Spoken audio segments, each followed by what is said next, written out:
องนางมาสงกรานต์เมษามาพากันมวนหนุ่มสาวมาเป็นขบวนหนุ่มสาวมาเป็นขบวนมาเด้อมามวนมาสาดน้ำกันมาเด้อมามวนมาสาดน้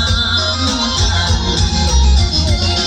สุขสันต์สงกรานต์ปีใหม่ประเพณีไทยตั้งแต่โบราณหนุ่มสาวทาแป้งให้กันหนุ่มสาวรดน้ำให้กันสนุกสนานในวันสงกรานต์สนุกสนานในวันสงกรานต์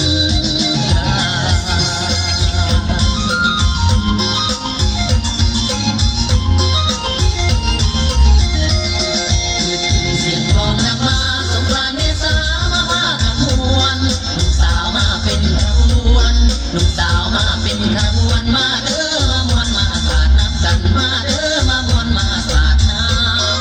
กันรดน้ำขอพรผู้เฒ่าพ่อแม่เฮาปู่ย่าตายายขอให้มีสุขสบายขอให้มีสุขสบายมีสุขหลายๆอยู่ไปนานๆมีสุขหลายๆอยู่ไปนานๆ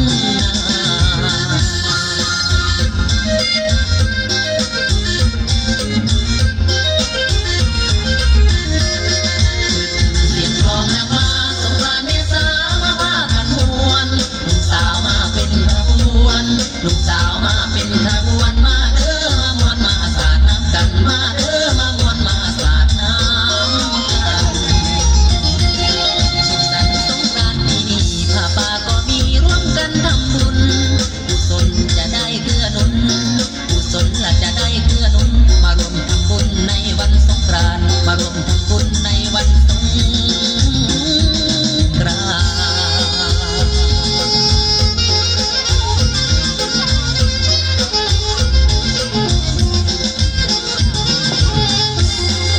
เอาหาดีฟังเสียงยาว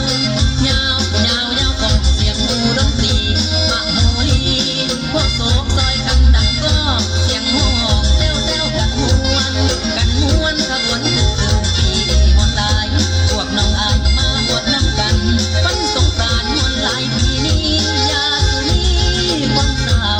คนเหงาเด้อเลยซอยมาเด้อสาวสำเล็กสำน้อยนี่มาเล่นเบ็ดมวนกันสนุกสนานสงกรานต์ปีนี้มันม่วนอีหลี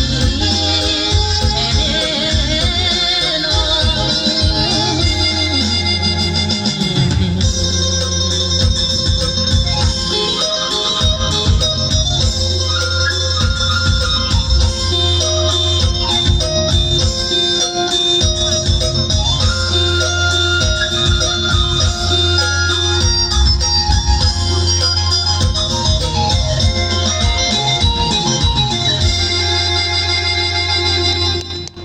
ผมเพิ่งได้ครับ